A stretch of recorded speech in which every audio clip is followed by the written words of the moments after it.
choose the weather, but you can choose your weather app. Go with the most accurate and most trusted, the Live 536 mobile app. Download it today.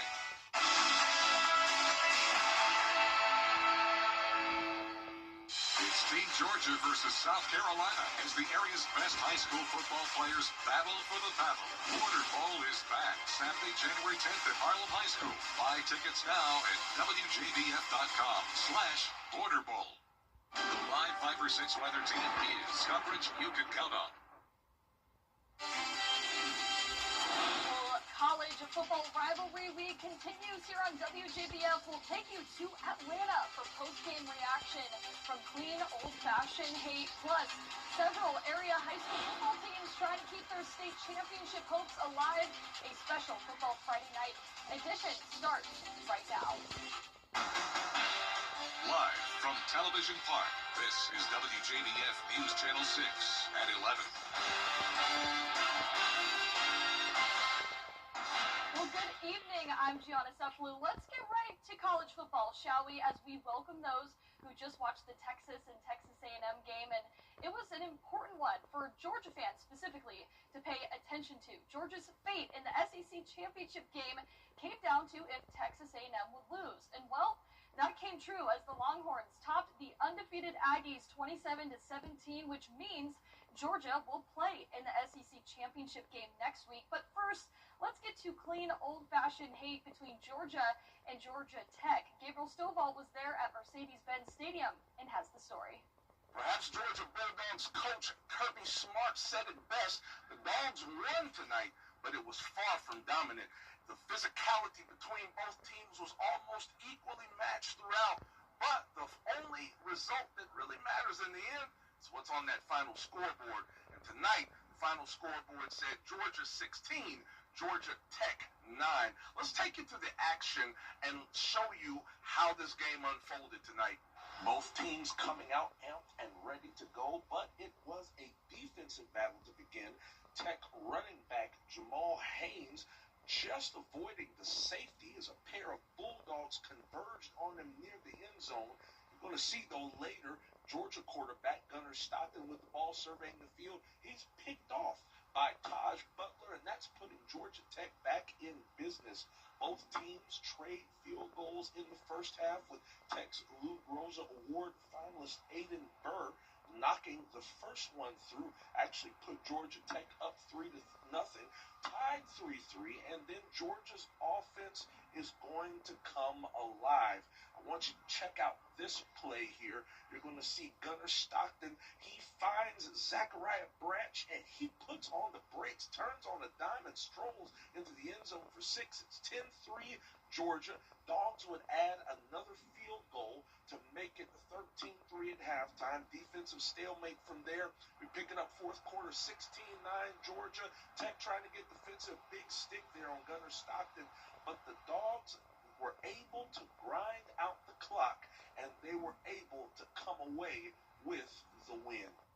And there you have it once again. Georgia winners over Georgia Tech 16-9. 8 straight dubs for the Dogs in this series. And listen, Coach Kirby Smart's not going to downplay it. It's important. The in-state rivalry is a game that matters. But when you talk to him, he'll quickly tell you that he's got some bigger fish that he wants to fry, even this year with his program. I don't count things like that, look at things like that. I just look at it as who's next and who that is, because I don't see rivalries like you guys do. I respect that because that's the fans' choice, but by winning championships, that's the goal.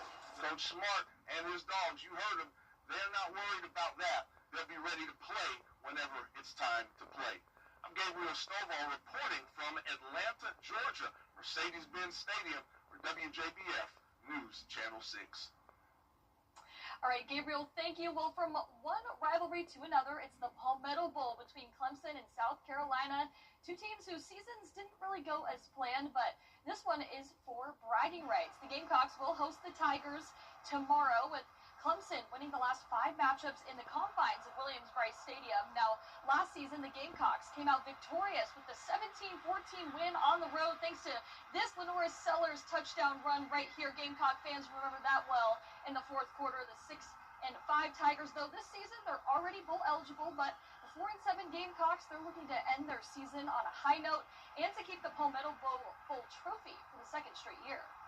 Send these seniors out the right way. It would be pretty special for, DQ Smith to say that in his, and Brian Thomas and the guys that got here in 2022, that they, and the other seniors, that they went, 3-1 against Clemson potentially. I mean, that'd be awesome for them to say. It's the state championship. I mean, it doesn't matter if you're 12 or 11-0 or 0-11. This game it means a lot to a lot of people. It's a forever game. Now, kickoff is set for noon on the SEC Network. The sports team, a.k.a. me, will be there to cover the game. Well, coming up, we've got high school football semifinals in South Carolina and quarterfinal games in Georgia. That's all coming up next when we come back. Don't go anywhere. It's time to go see Tiger.com.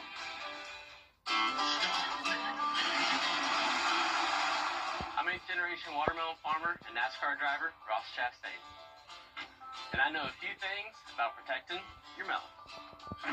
So when I'm on the farm, fast lane, or the final lap, I always wear my seatbelt. So make sure you and your loved ones buckle up, because that protects your melon. A message from the Governor's Office of Highway Safety. Weather headlines on News Channel 6, brought to you by Southpaw Roofing.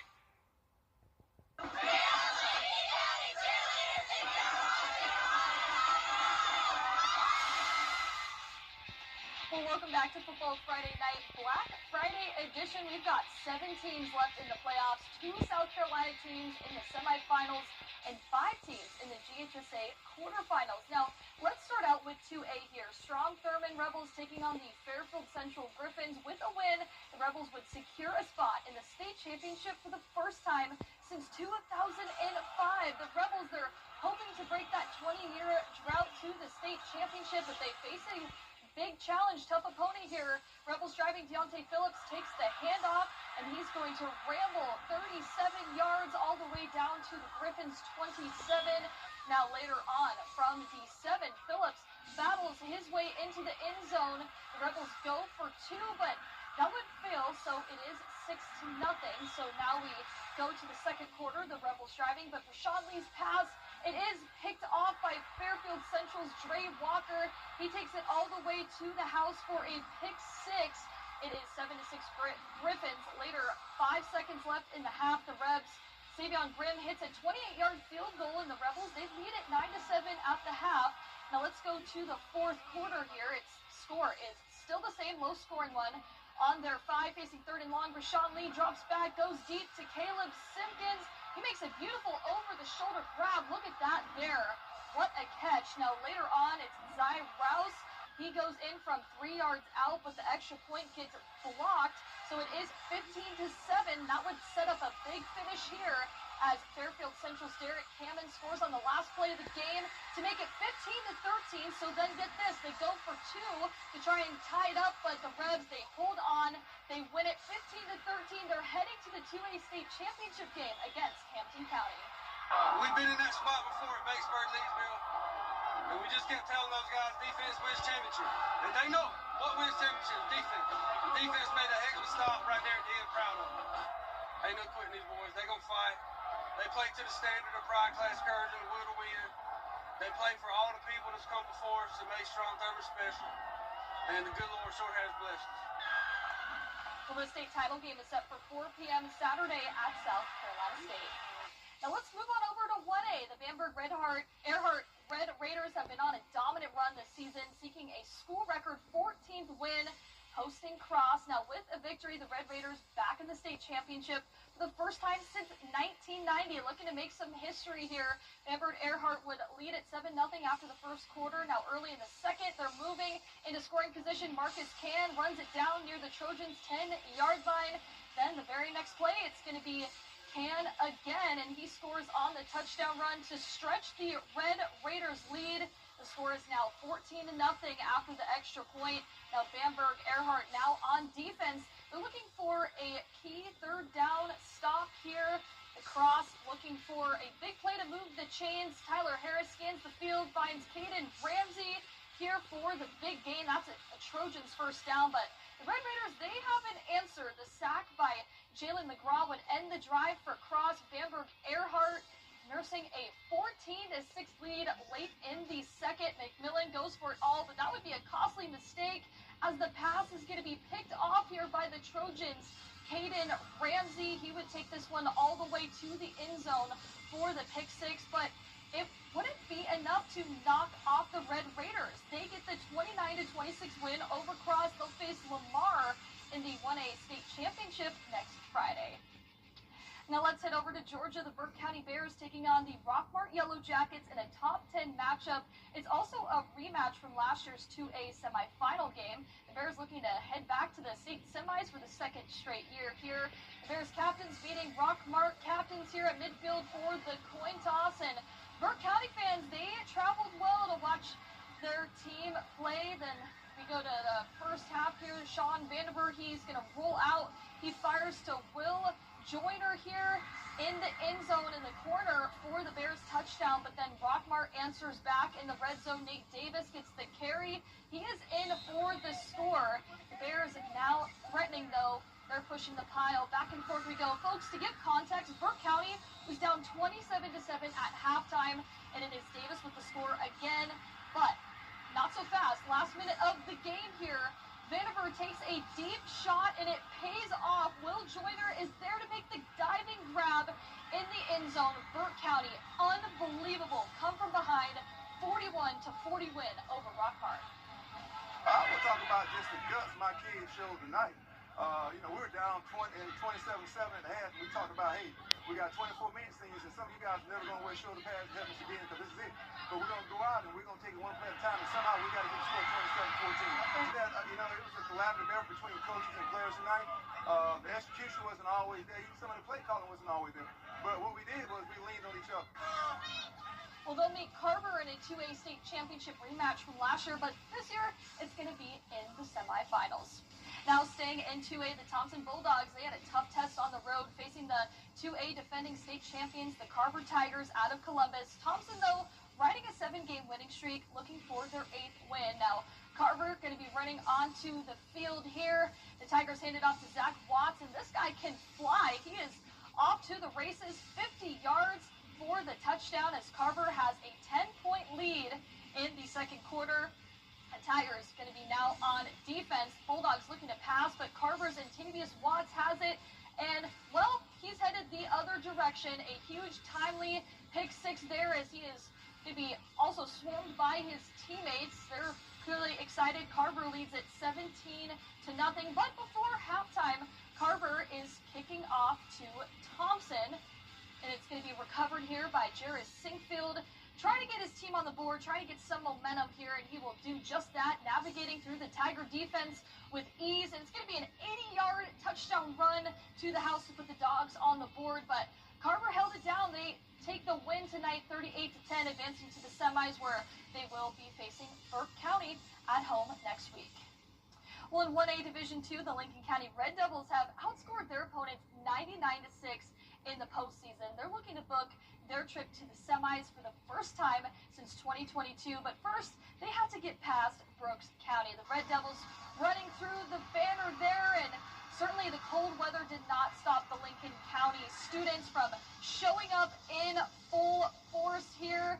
In the first quarter, handoff goes to Kelby Glaze. He runs straight through the middle, pushing the pile for an 11-yard gain and a first down. The Red Devils go to the ground game again, and it's Jonathan Norman who slips a tackle, breaks free, all alone in the corner there for the Lincoln County touchdown. Extra point is good to make it 7-0. Now, Brooks County going to be threatening here in the red zone on third down. Christian Elam makes the tackle. Nice stop on defense. The Trojans have to settle for a field goal. Red Devils back on offense, though. Kelby Glaze, he finds a seam. He takes off down the sideline, takes it 45 yards to the house there. Lincoln County goes up 14-3. Red Devils get the dominant, once again, 52-16 win. They will face Early County in the semis. Now we've got Jenkins County, the Eagles on the road, taking on Baden. The fans traveling well here despite the cold. And the Eagles, they've been on the road this entire postseason run, looking for another win here. Thank you to Jenkins County Athletics, by the way, for sending us some video here. Jenkins County looking to run the ball. Number 3, Calvin Adams tries to go up the middle, but skirts to the outside, gets taken down there, but they end their season in the quarterfinals, falling 49-22. Now we've got another final score for you here. Screven County, due to a coin flip, they were both number 1 seeds, but the Gamecocks, they were playing away from home. They took on Early County. They fell just short, 27-20. The Gamecocks finished out the year 12-1. And well, that does it for me on this abbreviated episode of Football Friday Night, but we have more to come here on News Channel 6. Francis Forrester joins us for a look of these stories of the day. Hey, Francis. Hey, Gianna. I can't believe football season's almost over. It is. I know, but we've got a few teams left, though. We've got some state championships. We've got some semifinals, so still exciting coming into the month of December. We definitely have some games tomorrow. You may have missed the deals on Black Friday, but it's not your last chance to save. We'll have a preview of Small Business Saturday next.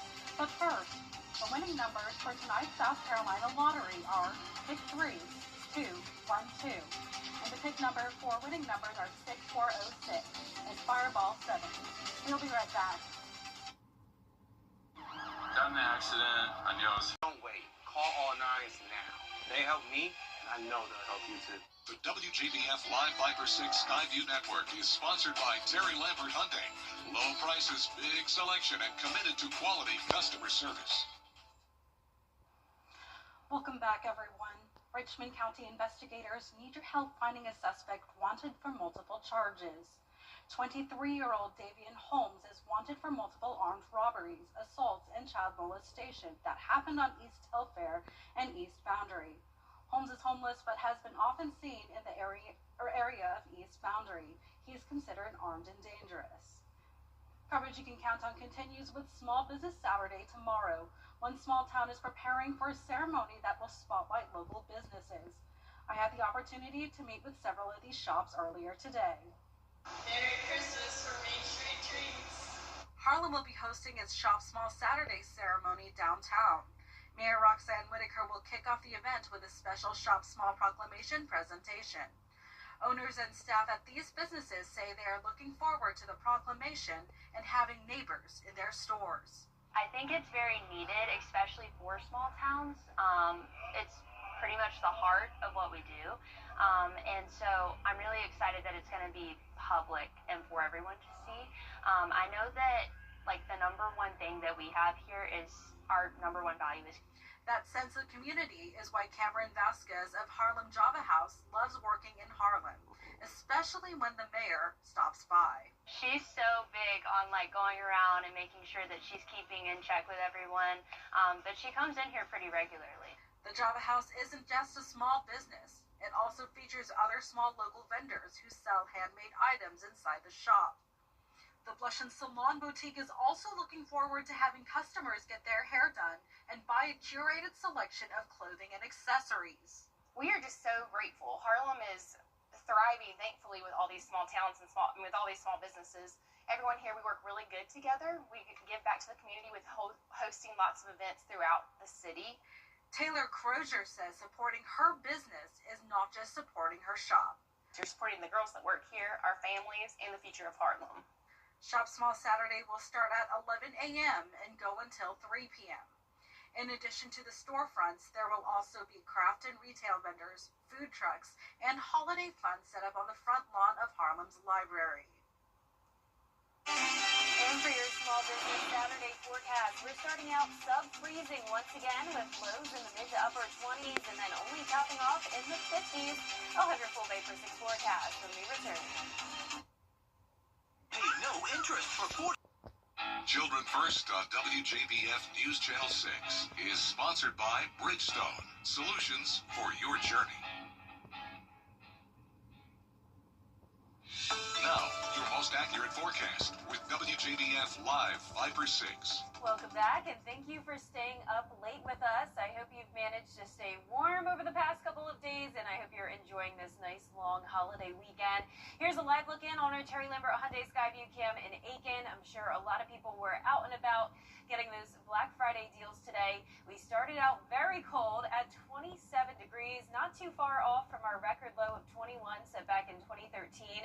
Our high today was only 53, so well below normal there as well. It's already much colder than it was 24 hours ago by 15 degrees in Augusta. You can see our current temperatures are now below freezing already before midnight. 28 in Augusta, 26 in Aiken, some places still in the lower 30s, but when you factor in the winds, it's feeling even a little bit colder in some spots.